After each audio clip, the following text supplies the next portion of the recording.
Hello friends, today I take up a new topic from ancient Indian history, and the name of the topic is Was Harshvardhan the last great emperor of India? My lesson plan includes introduction, sources, extent of the empire, administration, religious policy and finally conclusion.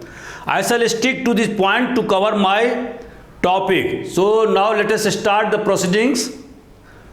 Introduction. The decline and downfall of the Gupta Empire led to the emergence of so many independent principalities or small kingdoms in different parts of the country like Maitrikas in Gujarat, Maukharis at Kannauj, Pusibhutis at Thaneswar,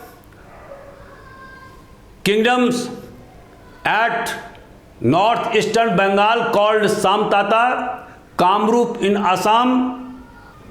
These kingdoms declared themselves independent after the downfall of Gupta Empire. One of the important dynasty Pusibhuti arose in Thaneswar, nowadays Haryana state. The reign of Harshvardhan heralds feudal age in northern India. Capital was Kannauj, which was a fortified place on the elevated area at the center of Doab. Patliputra declined in importance because of the decline in trade and commerce. Power shifted to Kannauj because now the feudal age started and the trade and commerce declined, and that's why the importance of Patliputra also declined in the northern Indian politics. Our sources to know the administration of Harshvardhan and his conquest are based upon Harshcharit by his court poet Banbhat, accounts of Huansang, the Chinese traveler who came into India in 629 AD, Madhuban copper plate, Aihole inscriptions created by or written by Ravi Kirti, the court poet of Chalukya king, Life of Huansang written by Hui Li, Manskhera inscriptions. So friends, as you know that Harshvardhan had no lofty idealism like Emperor Ashoka, nor he was exceptional warriors like Chandragupta II of the Gupta dynasty or Chandragupta Maurya of Maurya dynasty, but still he attracts our attention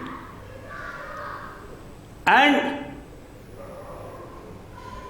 the attention is drawn towards Harshvardhan because of the important sources of Banbhat and the accounts of Huansang. Some people attribute that Harshvardhan was the last Hindu emperor of India. But friends, he was neither devout Hindu. In the later half of his life, he espoused Buddhism. He was the great patron of Buddhism, and he was not the emperor of entire Hindustan. His boundary did not extend beyond the Narmada river in the south. He was defeated by Pulkesin II of Chalukya dynasty. So now I shall discuss one by one about his conquest and administration and finally come to the conclusion. Friends, as you know that Harshvardhan became the king by accident or coincidence.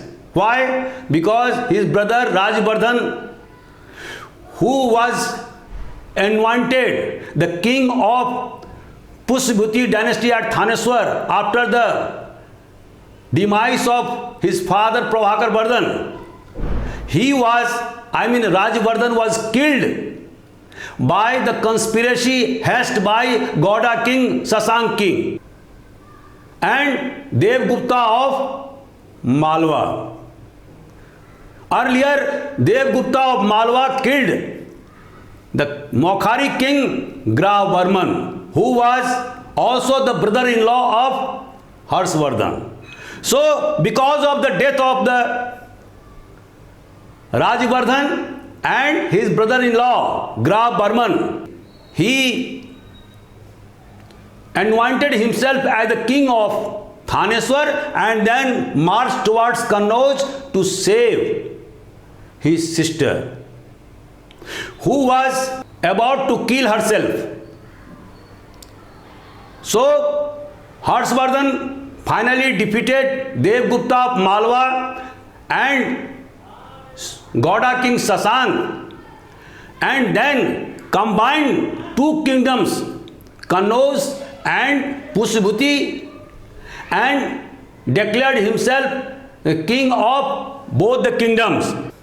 According to Hwensang, Harsh was lord of 5 Indies, which meant Eastern Punjab, Kankuj, the modern UP, Mithila और बिहार, गौड़ा और बंगाल, उत्कल और Orissa. The authority of Harsh was limited to North India.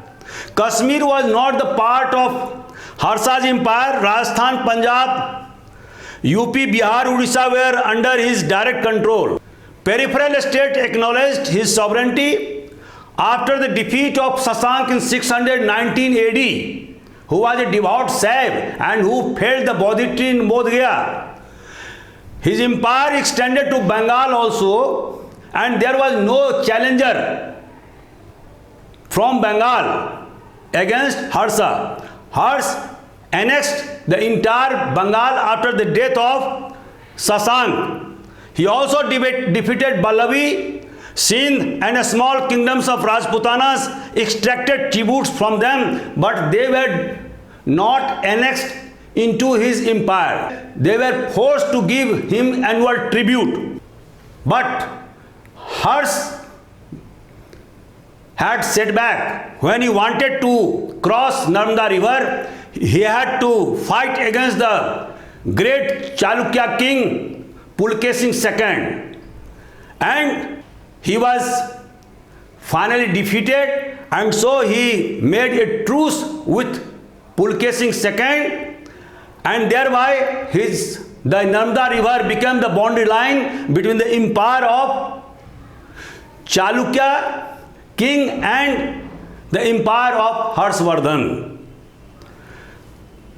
The same Pulkesin II was defeated in 642 AD by Narsingh Varman II of Pallav dynasty, and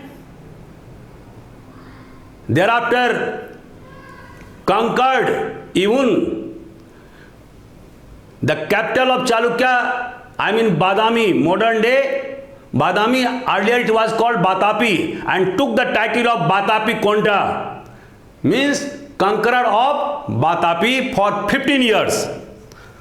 So, in the struggle between Pallavas and Chalukyas, Pulkesin II was killed, and for the next 15 years, Pallavas controlled the capital of Chalukyas. Harsh ruled over 40 years, and he died in 647 AD. And during this period, he brought peace and prosperity throughout the northern India, because the directly administered territories were kept under peace and political unity, while the peripheral states owed political sovereignty of him.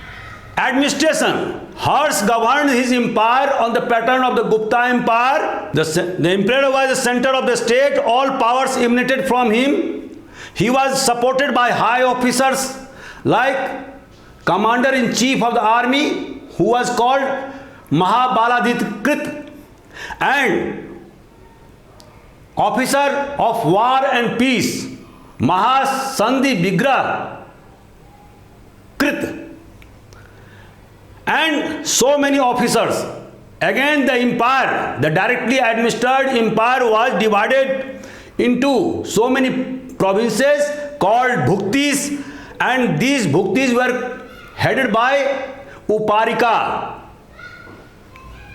In addition, there were several feudatories called Samanta or Mahasamanta who paid annual tribute to the king and provided troops during war. Provinces were again divided into districts were called Visayas, and districts were divided into so many villages. So the lower unit of the administration was village or gram. Taxation was very much light, and the main source of revenue was 1/6 of the produce. Traders paid duties at ferries and barrier stations. His administration had become feudal and decentralized. And friends, I have already told you that he issued so many land grants to Brahmanas with so many immunities. So the resources of state or empire reduced because of the huge land grants with immunities to Brahmanas in order to seek their favors. According to Huansang, revenue of herds were divided into 4 parts. One part was kept for the expenses of king, the second part for the scholars, third part for the endowment of government officers, and fourth part for religious purposes. Friends, as you know that during the Harsh period, feudalism had taken root in India, and so the higher officers, ministers, were paid in land grants in lieu of their salaries. And so India, or particularly northern India, was dotted with so many feudatories, and this emergence of feudatories, priestly Brahmin landlords, further weakened the central authority of Harsha's empire. On account of decline of trade and commerce, issuance of coins by king was few and far between. Law and order position was not in good shape, because we know from the accounts of Huansang that he was looted and robbed so many times. Severe punishments were meted out to culprits. Sudras became agriculturists.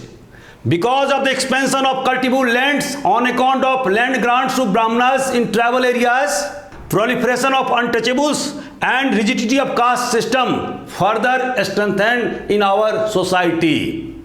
Harsh possessed 1 lakh horses and 60,000 elephants according to Huansang. This is a stunning data, because we know that Maurjans, who had greater extent of the empire, and they have controlled almost all the subcontinent except the far south, they had 30,000 horses and 9,000 elephants. So we can presume that this huge number of forces may have been provided by the feudatories during the war time, and that's why Huansang confused the total number of army possessed by Harshvardhan. Religious policy.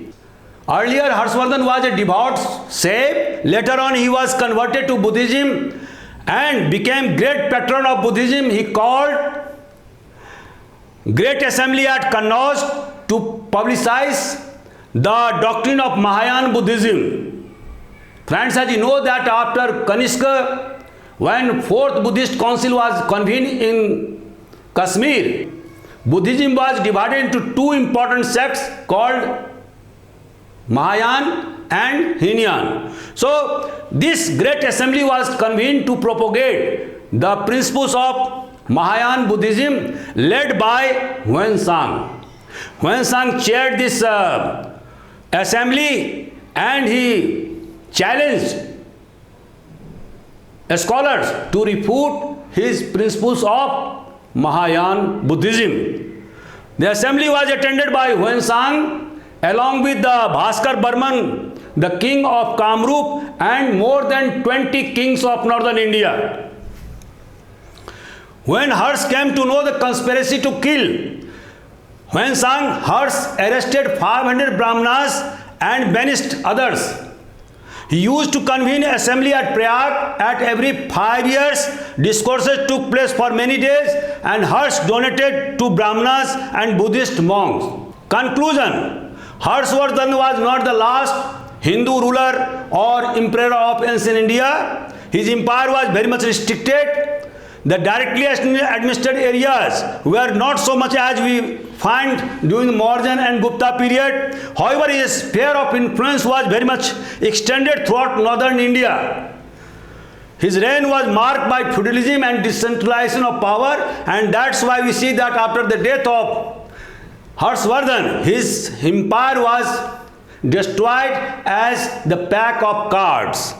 After 100 years, the three great powers emerged in India: Gurjar Pratihar at Kannauj, Pal dynasty in Bengal, and Rashtrakuta dynasty in the Deccan. And Mir Bhoj of Gurjar Pratihar, Indra III of Rashtrakuta, or Dharmpal of Pal dynasty were not inferior to Harshvardhan in matters relating to their political exploits and power. So we can conclude that Harshvardhan was not the last Hindu emperor of India. Friends, if you like my channel, please share and subscribe AJIS Academy Indore.